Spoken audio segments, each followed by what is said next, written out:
আমরা এখন চলে এসেছি পাইকারা ওয়াটারফল। পাইকারা ওয়াটারফল উটির একটি অন্যতম প্রধান আকর্ষণ। পাহাড়ের ভেতর দিয়ে বয়ে চলেছে সুন্দর ছোট্ট একটি নদী।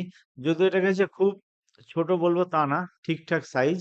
এবং তার যে ঝর্ণাটা তো সৃষ্টি হয়েছে সেটাই পাইকারা ওয়াটারফল নামে পরিচিত।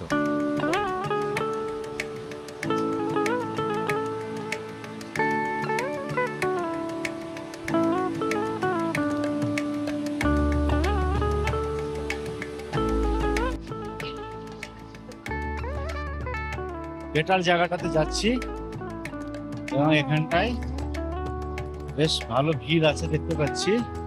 বেশ সুন্দর লাগছে, ন্যাচারাল বিউটি।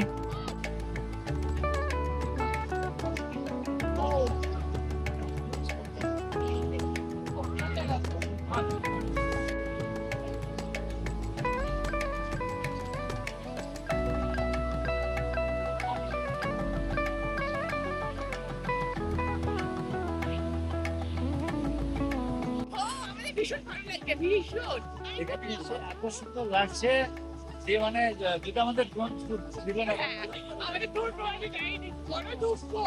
তা আমরা এখানে বেশ খুব সুন্দর। এবং আপনারা যদি এখানে আসেন মানে দুটো দিনের ট্যুর যে কিভাবে কেটে যাবে সত্যি মানে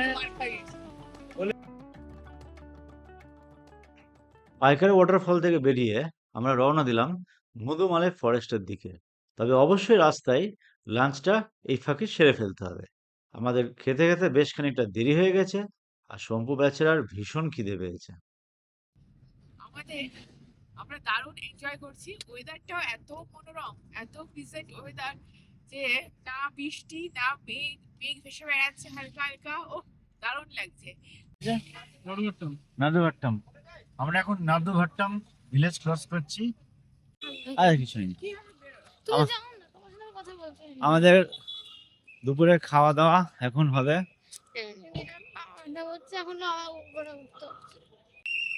আমাদের সম্পর্ক সত্যি খিদে পেয়ে গেছে। 3:30 বাজে। আমরা এখন চলে এসেছি মধ্যাহ্ন ভোজন করতে।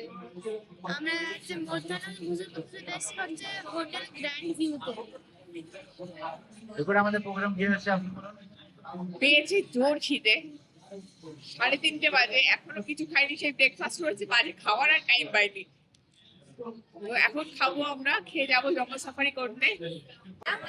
আমাদের খাবার চলে এসেছে, আর একটা বিরিয়ানি আছে। দেখে এটা কি খারাপ হয়েছে? এগুলো আমরা আছি কেরালা বর্ডারে, তো মালামালি যে থালিগুলো হয় না সেগুলো অন্যরকম দারুণ হয়।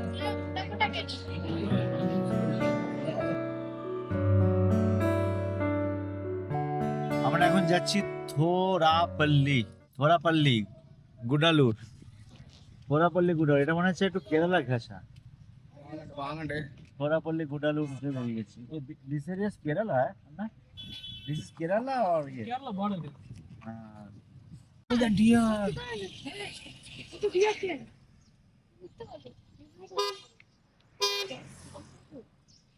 See वो forest का काम करते हैं ना। हाँ, आदिवासी का। अच्छा अच्छा। अरे आदिवासी तो जंगले থাকে, আমাদের সুন্দরবনে নেই। जैसे वो forest के अंदर काम करते हैं। চোখটা খুলে রাখ, তাহলে দেখতে Experience 11 years। 11 years। हाँ, वो Okay। 11 years में इधर से कुछ नहीं, टाइगर नहीं दिखा है। But Right। मेरा गेस्ट देखेगा, अच्छा, मैं नहीं देखेगा। मैं नहीं देखेगा।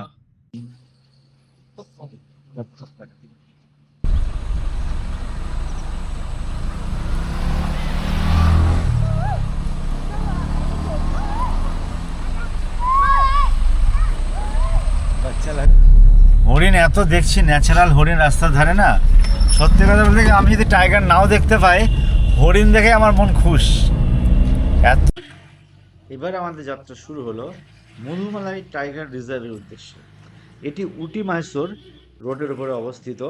এখানে যে সমস্ত বন্যপ্রাণীরা স্বাধীনভাবে বিচরণ করে তাদের মধ্যে অন্যতম হলো লেপার্ড, হাতি, ইন্ডিয়ান গাউর, বন্য কুকুর, বিভিন্ন ধরনের পাখি এবং অবশ্যই বাঘ বা টাইগার। জিপে কেমন লাগছে?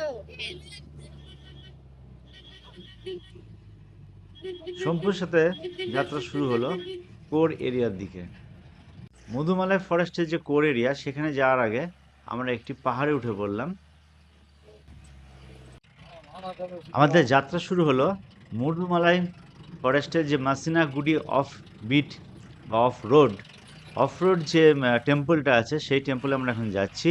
এটা টোটালটাই পাহাড়ের উপরে এবং ভীষণভাবে এক রোমাঞ্চকর বা রোমাঞ্চপূর্ণ এক যাত্রা। টোটাল রাস্তাটা দেখতে পাচ্ছি বন্ধুরা, এবড়ো খেবড়ো ভাঙাচোরা পাথরের তৈরি রাস্তা এবং তার উপর দিয়ে যখন জিপ যাচ্ছে, টোটাল জিপটা যেন মনে হচ্ছে একটা নাগরদোল্লার মতো ওঠা নামা শুরু করে দিয়েছে। আমরা তো ভীষণভাবে এনজয় করছি। যদিও ভয় যে লাগছে না একদম তাও বলবো না, ভয় লাগছে। আর ভয় লাগার জন্য যেন যাত্রাটা পুরোপুরি একটা অ্যাডভেঞ্চারের মতো তৈরি হয়েছে। তবে রাস্তা কিন্তু ভীষণ খারাপ আছে এবং আমি জানি না এখানে কোনো অ্যাক্সিডেন্ট হয় কি না আদৌ। তবে এখানে ভীষণভাবে অ্যাক্সিডেন্ট হওয়ার চান্স কিন্তু ভীষণভাবে আছে। ওই গাড়িটিও বেশ ফুল স্পিডে উপরে উঠছে। ফুল স্পিড বলতে মোটামুটি 20-র ওপরে স্পিড ওর ছিল। তোমরা দেখতে পাচ্ছ নিজেরাও যে গাড়ি কি ভীষণভাবে নাড়াচাড়া করছে।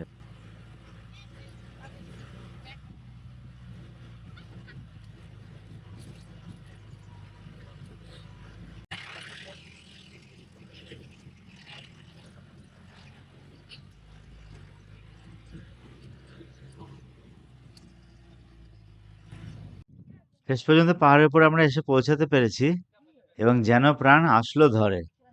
উফ, সাংঘাতিক জার্নি। কেমন লাগলো আপনাদের বলেন? ভীষণ ভালো। এইটা কি রাস্তা ছিল? এটা রাস্তা নাকি? কোথা দিয়ে আমার আসলাম? খারাপ করছে। কিছুই বুঝে উঠতে পারলাম না। আবার একটু সরে যাবেন, এই দাঁড়াও। পুরো মনে হচ্ছে যেন নাগরদোল্লা, একদম মানে নাগরদোল্লা? জল জ্যান্ত আপনি এসে নাগরদোল্লাতে চড়ছিলাম। এই যে ভাঙাচোরা রাস্তা যে কিভাবে নিয়ে এলো কয়েক সেকেন্ডের মধ্যে, মিনিটের মধ্যে। এখানে পাহাড়ের উপর একটা ছোট মন্দিরও আছে।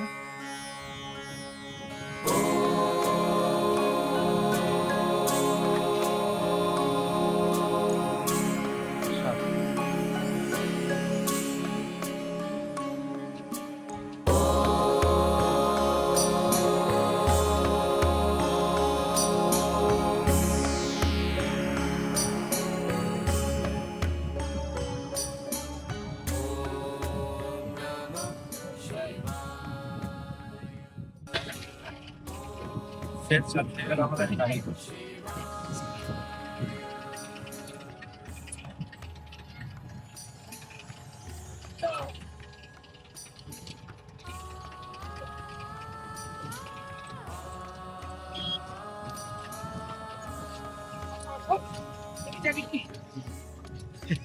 এই জার্নিটাই একটা মজা। আমি এসে গুণ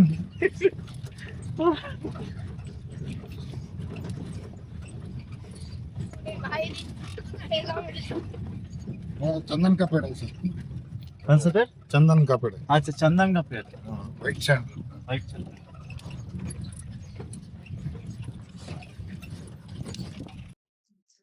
আবার শুরু হলো আমাদের দুর্গমগিরি কান্তার মরু দুস্তর পারাবার।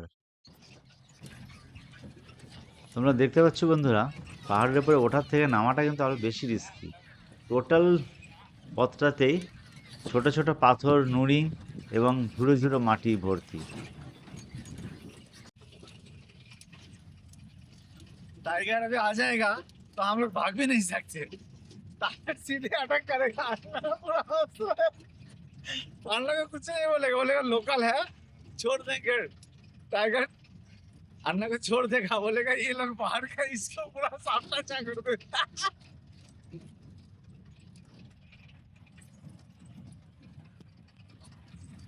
আমাদের এটা বাম্বু ব্যাংক, এখানে ক্রোকোডাইল আছে।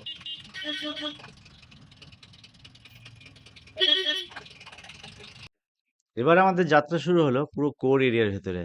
যদিও কোর এরিয়াতে সন্ধ্যা বা বিকেল 5টার পরে এন্ট্রি নিষেধ, তবুও আমরা সামান্য একটু আগে পিছিয়ে হয়ে গিয়েছিল এবং আমাদের কিছু করার ছিল না, কারণ আমাদের লাঞ্চের ওখানে বেশ খানিকটা বসতে হয়েছে। সিগন্যাল থাকতো। ভীষণ একটা গা ছমছমে ভাব। যদি বাঘমামার দেখা পেয়ে যায় তাহলে পুরো যাত্রা সার্থক। যদিও বাঘমামার দেখা আমরা পাইনি, কিন্তু জার্নিটা ভীষণভাবে এনজয় করেছি। আমরা এখন যাচ্ছি বিকেলে পড়ন্ত সূর্যের আলো জঙ্গলের ভেতর আর দিয়ে গাড়ির নিচে মোটামুটি আমাদের সেই সময় বেশ খানিকটা সন্ধ্যের মতো হয়ে এসেছিল। তো বিভিন্ন ধরনের প্রাণীর যে ডাক, ঝিঝি পোকার ডাক, সেগুলো অলরেডি শুরু হয়ে গিয়েছিল। তো ওভারঅল আমাদের জার্নিটা কিন্তু ভালোই ছিল এবং জঙ্গল সাফারিটা আমরা বেশ সুন্দরভাবেই এনজয় করেছি। আমরা রাস্তায় দাঁড়িয়ে পড়েছি। আমার সন্ধ্যাবেলা খাবার খাওয়ার জন্য দাঁড়িয়ে পড়েছি। আমাদের জঙ্গল সাফারি করে প্রচন্ড খিদে পেয়ে গেছে। সত্যি তাই। এবং এদিকে আলুর চপ। জানি না কি সব আমি জানি না, বাবা পেয়েছে খাচ্ছি পেঁয়াজ। পেঁয়াজের চপ।